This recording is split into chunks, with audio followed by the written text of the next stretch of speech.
다 아시는 말씀이지만 한번 다 함께 요한복음 3장 16절 함께 찾으셔서 큰 목소리로 공독하도록 하겠습니다. 요한복음 3장 16절 말씀입니다.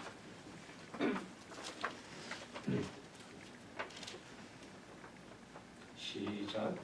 하나님이 세상을 이처럼 사랑하사 독생자를 주셨으니 이는 저를 믿는 자마다 멸망치 않고 영생을 얻게 하려 하심이니라. 아멘.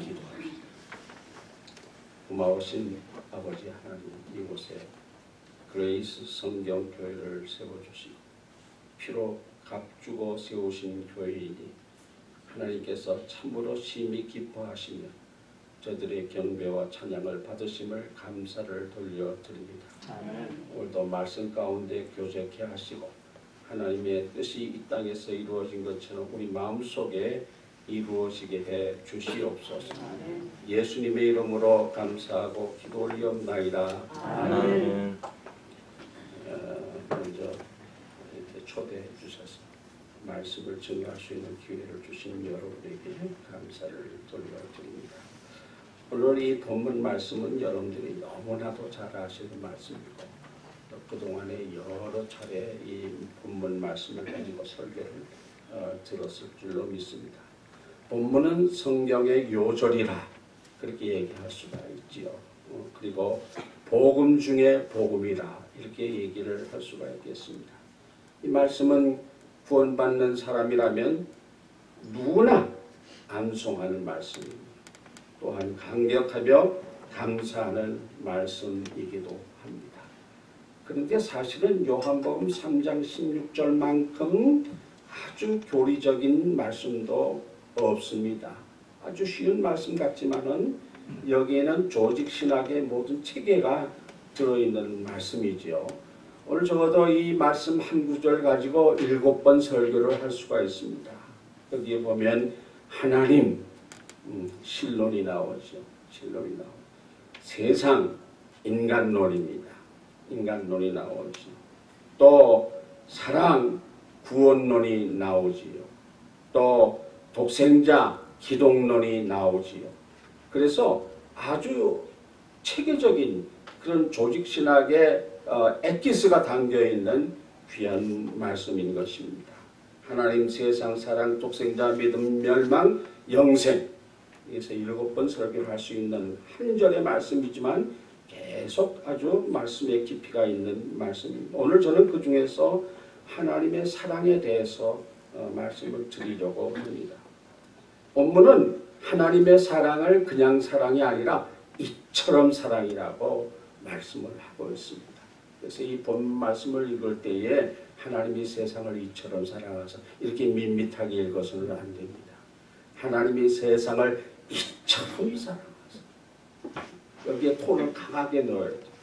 이처럼 사랑합니다.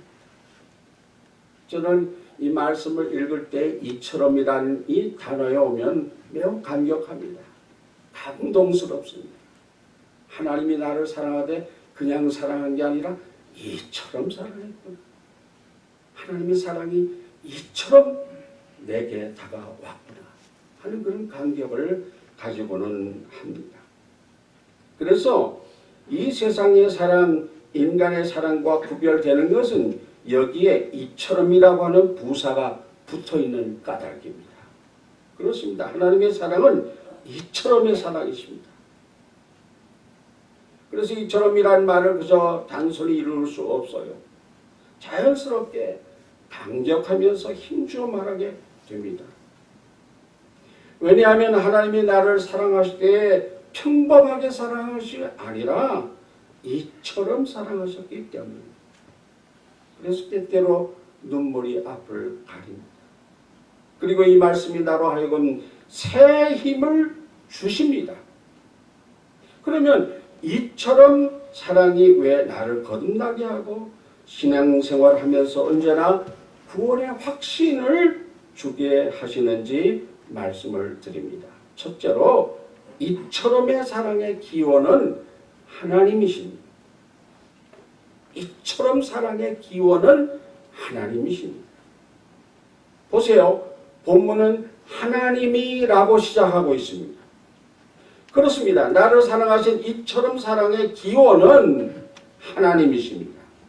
나를 이처럼 사랑할 수 있는 분은 오직 한 분 하나님이십니다.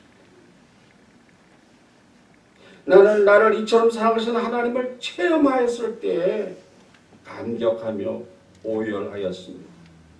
우리가 이처럼 사랑을 깊이 깨닫고 체험하려면 그 사랑이 흘러나오는 곳이 어디인지, 그 사랑의 출발점이 어디인지 알아야만 합니다. 그 사랑을 베푸시는 분이 누구인지 알아야만 합니다. 이 세상에도요, 사랑을 베푸는 분들이 많이 있습니다. 부모님, 형제, 친구, 선생님. 그러나 이분들의 사랑은 이처럼의 사랑은 아닙니다. 이분들의 사랑은 유한한 사랑이고 제한적인 사랑이고 부분적인 사랑입니다. 그리고 대부분이 조건적입니다. 그들은 무한한 사랑으로 나를 사랑할 수가 없어요. 이북에 두 남녀가 열심히 사랑해서 결혼을 했습니다. 그런데 그만 한국 동란이 일어나서 남편이 먼저 남한으로 탈출해서 넘어왔습니다. 부인에게 남겨진 말은 어떻게든지 38 장벽을 뚫고 내려오시오. 내가 신문에 광고를 내겠소. 내가 어디 있으니 나를 찾아오세요. 내가 당신을 꼭 기다리겠습니다. 그래서 이 부인이 38 장벽, 죽음의 장벽을 뚫고 내려왔어요. 아닌 게 다를 게 아니라 신문에 광고가 나서 내려와서 한동안 잘 살았답니다.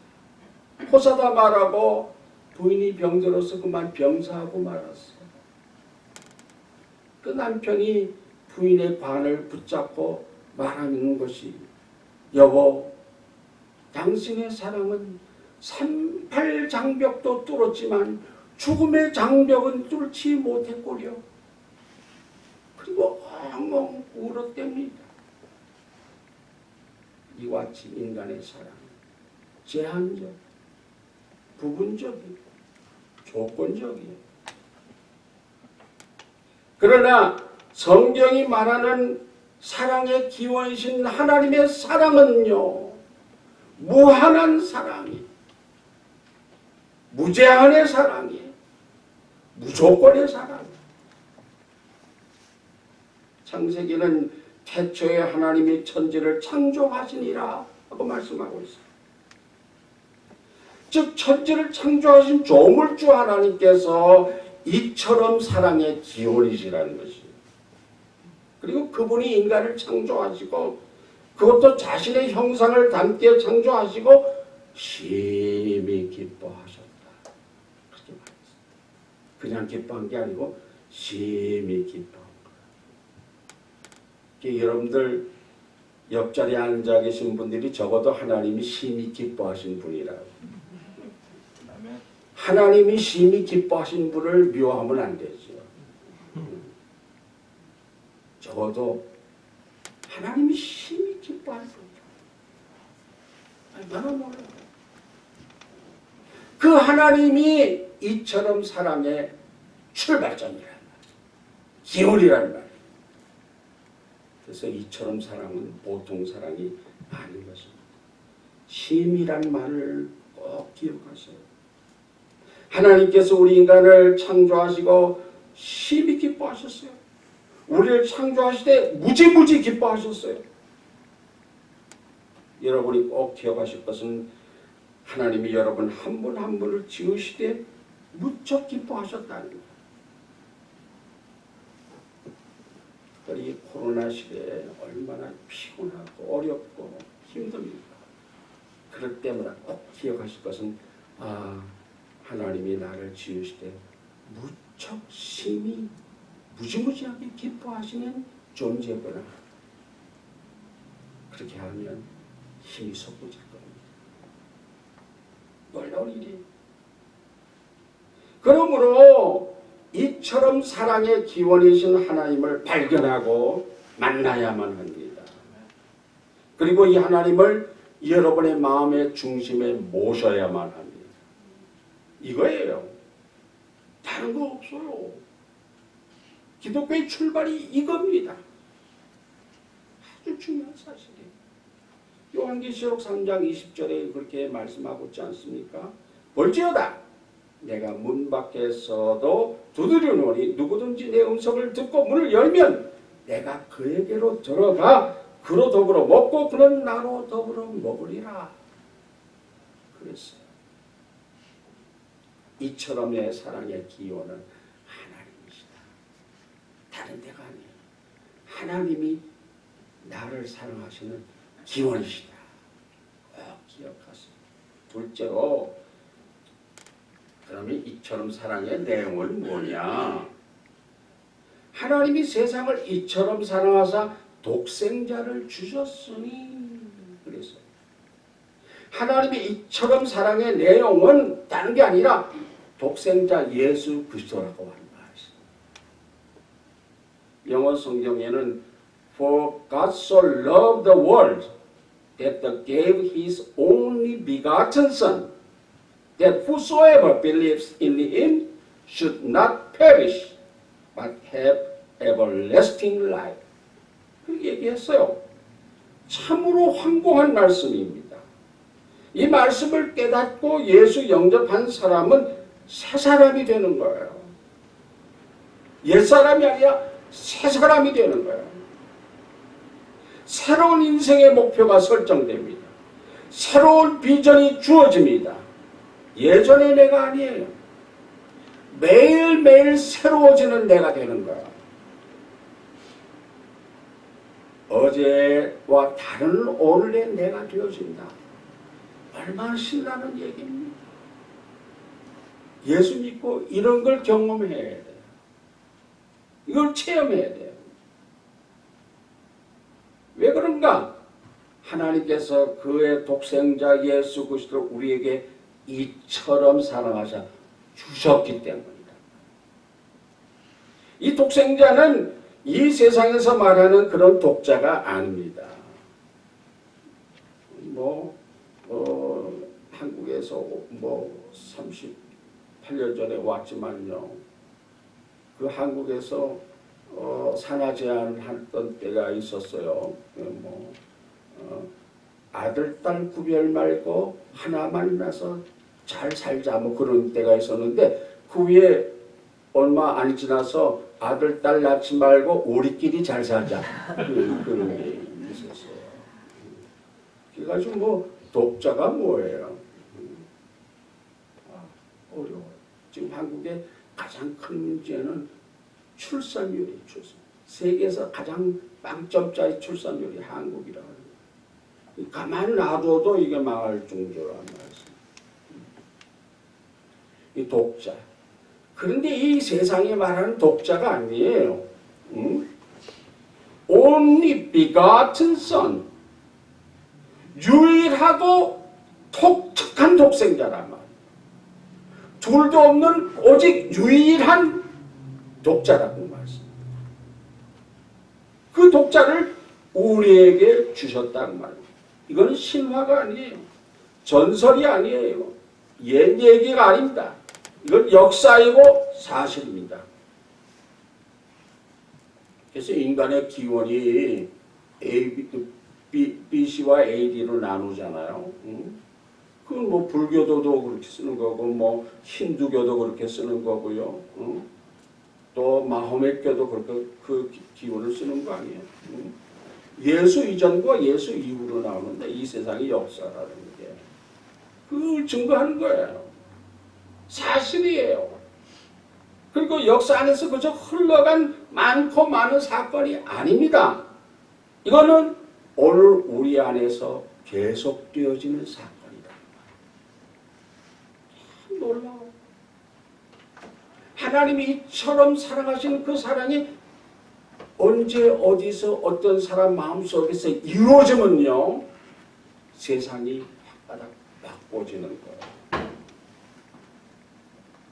D.L. 무디가 거듭났을 때 체프만이라는 사람이 거듭났고요. 빌리 썬데이가 구원받았고요. 그리고 빌리 그레햄이 구원받은 거예요. 굉장한 사건이에요. 한 사람 안에서 하나님의 이처럼 사랑이 일어날 때 세상은 변해요.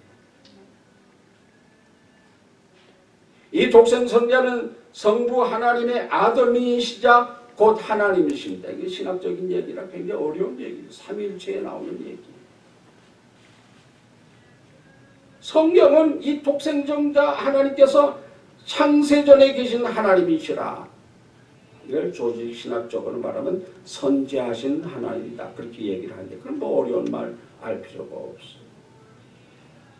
창세에 성부, 성자, 성령 하나님께서 함께 우리를 지으셨다고 성경은 증언하고 있어요.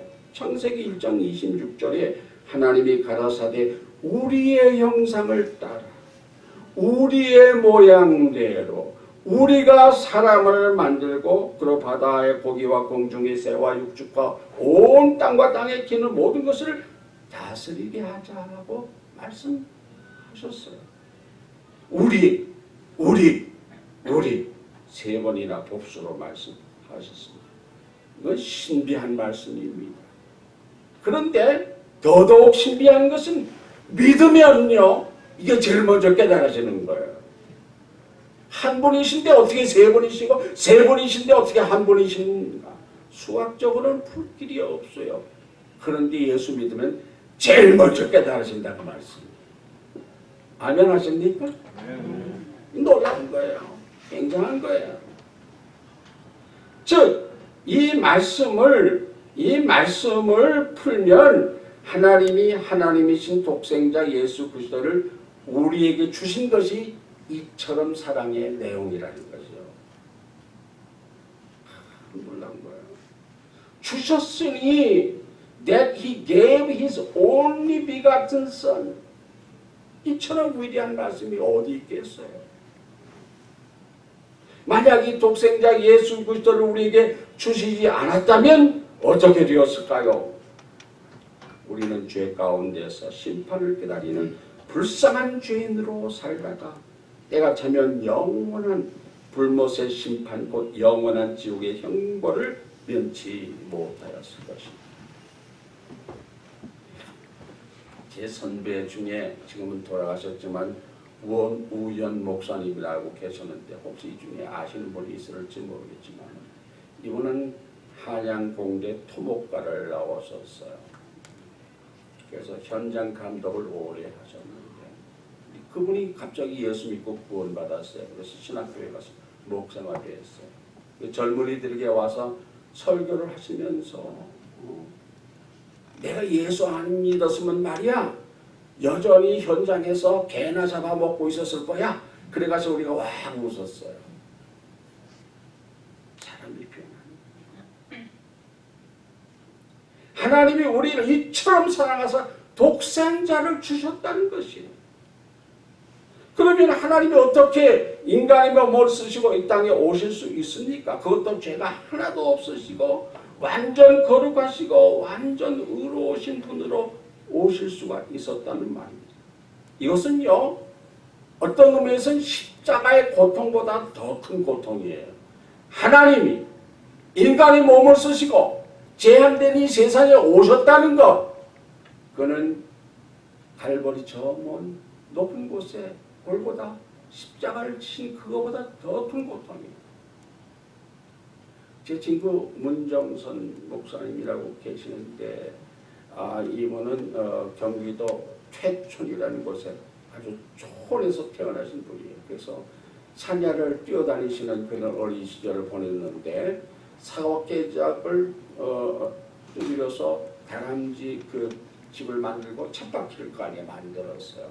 그래서 다람쥐 한 마리를 잡아다가 그 안에다 넣어놓고 기르려고 했는데 이 다람쥐가요 머리를 그 사과상자에 막 부딪히고 뭐 그러니까 거기서 내진 창으로 죽더래요. 한 번 더 했는데 그놈도 또 그러더래요. 그래서 그 다음에는 안 했다는 거예요. 그래서 그가 깨닫기를 야 미물인 이 작은 다람쥐도 산천하에서 뛰어놀다가 이 좁은 케이지 안에 들어올 때에 자기가 스스로 자살하는데 하나님이 이 땅에 오신 것은 얼마나 큰 고통이었을까. 그걸 깨달았다. 하나님이 이처럼 사랑이 바로 그런 것입니다. 하나님이 인간이 되셨다는 것이 이처럼 사랑인 거예요. 얼마나 감동적인 일. 그는 33년 동안 하나님이 인간이 되신 말할 수 없는 고통과 고난을 겪으시고 드디어 겟세마네 동산에서 피 같은 땀을 흘리시고 기도하세요. 은삼십에 팔려서 빌라도에게 고난을 받으시고 가시면류관을 쓰시고 쇳덩어리를 단 채찍에 맞으시고 무거운 십자가를 지시고 비아돌로스의 길을 가셨어요. 그리고 발걸이 언덕 높이 십자가에 못 박혀 달리셨어요. 이것이 독생자를 주셨으니 하는 내용입니다. 보통 내용이 아니에요. 사랑하는 여러분, 이처럼 사랑의 기원이신 하나님의 사랑의 내용은 그 독생자를 우리에게 아낌없이 내어주신 사랑이에요. 골고다의 사랑은 무슨 여지를 조금 남겨놓으신 사랑이 아닙니다. 전부를 아끼지 않고 내어주신 사랑이다. 자신을 통째로 내어주신 사랑이다. 하나님께서 골고다에서 이 사랑을 베푸실 때 너무 괴로우셔서 외면하셨어요. 그런데 이 사랑은 창세기에 인간이 범죄하였을 때부터입니다. 에덴에서 아담과 하와가 범죄하여 무화과 잎으로 옷을 해입고 동산나무 그늘에 숨어 있을 때에 하나님 먼저 찾아오시고 아담아 네가 어디 있느냐 하시면서 나중에는 손수 가죽옷을 해 입히실 때부터 이 사랑은 시작되었다고 말했습니다. 그러므로 이처럼 사랑을 우리는 어떻게 하여야 할까? 외면해서 되겠는가? 다음으로 미루어서 되겠는가? 아니라고 말했습니다. 우리 모두는 이처럼 사랑을 받아야 합니다. 이처럼 사랑을 받아야 합니다. 혹 내일은 우리의 것이 아닐 수가 있어요. 오늘 십자가에 이처럼 사랑 앞에서 우리 모두는 무너져 내려야 합니다. 셋째로 이처럼 사랑은 믿는 자에게만 그 효력이 발생합니다. 이 사랑이 어떻게 효력을 발생합니까? 본문을 다시 읽어봅니다. 하나님이 세상을 이처럼 사랑하사 독생자를 주셨으니 이는 저를 믿는 자마다 멸망치 않고 영생을 얻게 하려 하십니다. 믿는 자마다입니다. 여기 세상이란 말에 자신의 이름을 넣고 읽어보면 참 재미있습니다. 제 이름을 넣어서 읽어보겠습니다. 하나님이 정인 양을 이처럼 사랑하사 독생자를 주셨으니 이는 저를 믿는 정인 양을 멸망치 않고 영생을 얻게 하려 하십니까? 아멘. 그러므로 세상은 믿는 자만을 제한하는 말이에요. 세상. 이는이란 말은 영어로 that이라고 하는 관계대명사를 썼는데 하나님이 이처럼 사랑하신 이유를 말하는 것입니다. 그렇습니다. 하나님이 이처럼 사랑은 모두가 받는 게 아니에요.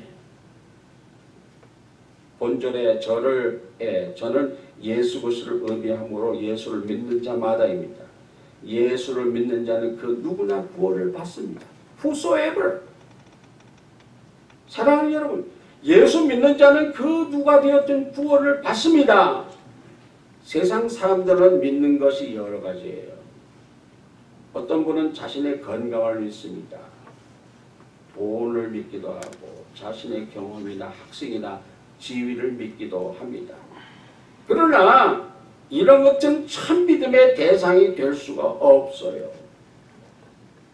요즘 코로나 사태하에서 특별히 깨닫는 얘기일 것입니다. 참 믿음의 대상은요, 그것이 불변하는 것이어야만 합니다. 영원한 것이어야만 합니다. 확실한 진리여만 합니다. 요한복음 5장 24절에 내가 진실로 진실로 너희에게 이르노니 내 말을 듣고 또 나 보내신 이를 믿는 자는 영생을 얻었고 심판에 이르지 아니하나니 사망에서 생명으로 옮겼느니라. 요한복음 1장 12절. 영접하는 자 곧 그 이름을 믿는 자들에게는 하나님의 자녀가 되는 권세를 주셨으니, 이 말씀을 암송하면서도 믿는 사람들 가운데도 죽어봐야 구원받는지 안 받는지 알겠다는 사람들이 있어요. 참 안타까운 사람들이에요. 성경을 부인하는 사람들이에요. 이 말씀들은 구원받는 것은 죽어보아야 하는 것이 아니라는 것을 보여줍니다. 예수 믿으면 즉각 멸망해서 생명, 그것도 영생의 생명으로 옮겨지는 겁니다. 아멘? 우리 그레이스 성령 장로교회는 진짜 장로교인들이에요. 쉽게 아멘을 안 하네. 이렇게는 아멘 해야지. 진짜 아멘이지. 굉장한 말씀입니다. 멸망과 영생 가운데 중간지대는 없어요. 멸망 아니면 영생입니다. 멸망인가 영생인가 둘 중에 하나뿐이에요. 그런데 감사하게도 하나님이 이처럼 사랑을 받은 자는 영생뿐이에요. 영생. 우리가 일생을 산다고 그러지 이생을 산다고 안 하잖아요. 그렇죠? 여기서 이생 사는 분이 있어요? 없어요. 우리 일생을 살 뿐이에요. 근데 감사하게도 우리 일생에서 이생으로 가지 않고 영생으로 막바로 가버리는 거야. 예, 기가 막힌 얘기지. 그래서 우리 예수 믿는 사람들이 장례식은 울다가 웃고 웃다가 울고 그러는 거예요. 인간적으로는 슬픔이 있지만 성경적으로 보면 영원한 본향으로 가셨고 우리도 또 갈 것이기 때문에 기쁜 거지요. 찬송 있는 거지요. 영원한 나라의 행진곡을 울려 퍼지는 거죠. 이 하나님의 이처럼 감격은 God love like this. 정말 감사. 이처럼 사랑합니다. 여러분, 오늘 저는 벌써 은퇴한 지 8년이 지났어. 은퇴한 목사로서 조금 마음속에 섭섭한 것은 복음을 전하지 못하는 것이 늘 마음의 한 구석이 있어요. 내가 설교를 부탁받으면 언제든지 복음을 전하겠는데 오늘 소원풀이 하나 했어요. 여러분들의 교회 와서 복음을 전했어요. 설교는 두 가지가 있어요. 하나는 캐리그마고 또 하나는 디다케예요. 캐리그마라고 하는 것은 복음이에요. 디다케라고 하는 건 윤리예요. 오늘 한국 교회의 설교의 패턴은 캐리그마가 없어지고 디데카만 있어요. 이렇게 살아라, 저렇게 살아라, 이렇게 살면 안 된다, 저렇게 살아야 된다. 그래서 교회가 성결해지고 분류해야 되고 세상이 변화되어야 되잖아요. 근데 안타깝게도 역으로 가고 있잖아요. 왜 그래요? 교회 안에서 캐리그마가 사라졌기 때문에. 우리가 예수 믿고 구원받았어도 항상 복음이 우선이어야 돼요. 복음이 내 마음속에서 살아서 움직여야 돼요. 하나님이 나를 이처럼 사랑했구나 하는 감격과 감동 속에서 걸어가다가 깜짝 놀랄 만한 은혜요. 자다가도 깜짝 놀랄 만한 이 은혜. 하나님의 이처럼 사랑을 매 순간 깨닫지 아니한다면 우리가 성경이 말하는 디다케의 삶을 살 수가 없다는 말씀. 바라기나 이 교회는 복음이 흥왕하는 교회가 되기를 바랍니다. 아멘. 그러면 여러분들의 삶이 바뀌어지는 것은 너무 당연한 거예요. 그 여러분들을 보고 많은 사람들이 내가 어떻게 해서 구원을 받겠느냐 하는 탐원의 소리가 들려오게 될 줄로 믿습니다. 네. 우리 모두는 하나님의 이처럼 사랑을 받은 사람, 우리 모두는 고귀한 사람들이 되었습니다. 기도합시다. 고마우신 주, 참 감사합니다. 우리가 무엇이 관대 독생성자 예수 그리스도를 아낌없이 내어 주시고 이처럼 사랑하셨나이다. 우리가 이제 하나님 나라 갈 때까지 이 세상에서 이처럼 사랑을 늘 감격 속에 체험하며 이것을 구현하는 우리 모두가 되게 해 주시옵소서. 예수님의 이름으로 기도 올리옵나이다. 아멘.